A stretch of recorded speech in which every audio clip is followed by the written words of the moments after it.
హిందీ గొడవ మళ్ళీ మొదలైంది. తమిళనాడు ప్రభుత్వం ఆ రాష్ట్రం మొత్తంలో హిందీని బ్యాన్ చేయడానికి ఒక కొత్త చట్టాన్ని తెచ్చే ప్రయత్నం చేస్తుంది. అయితే అసలు ఈ హిందీ గొడవేంటి? తమిళనాడు గవర్నమెంట్ చెప్పేది ఏమిటంటే కేంద్ర ప్రభుత్వం మా పైన హిందీని ఇంపోజ్ చేస్తుంది, మమ్మల్ని హిందీ నేర్చుకోమని ఫోర్స్ చేస్తుంది అంటున్నారు. కానీ ఇది కంప్లీట్గా అబద్ధం. మన తెలుగు రాష్ట్రాల్లో కూడా కొంతమంది హిందీకి అగెన్స్ట్గా మాట్లాడడం, హిందీని బేస్ చేసుకొని సెంట్రల్ గవర్నమెంట్ని క్రిటిసైజ్ చేయడం చేస్తున్నారు. గవర్నమెంట్ని క్రిటిసైజ్ చేయడంలో తప్పు లేదు, కానీ హిందీ విషయంలో క్రిటిసైజ్ చేయడం అస్సలు కరెక్ట్ కాదు. ఎందుకంటే మీరు మన కాన్స్టిట్యూషన్ని అండ్ న్యూ ఎడ్యుకేషన్ పాలసీని చూస్తే ఎక్కడ కూడా హిందీ నేర్చుకోవడం కంపల్సరీ అని లేదు. ఈ స్టాలిన్ చెబుతున్నట్టు హిందీని ఎవరు ఏ రాష్ట్రం పైన ఇంపోజ్ చేయట్లేదు.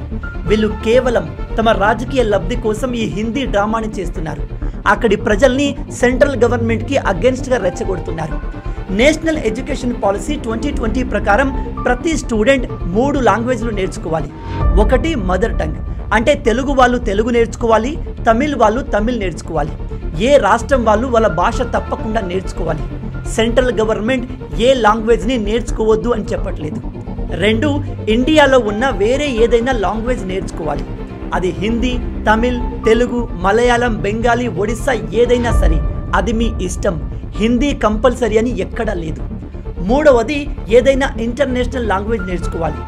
ఇంగ్లీష్, ఫ్రెంచ్, మాండరిన్ ఇలా ఏదైనా కావచ్చు, అది మీ ఇష్టం.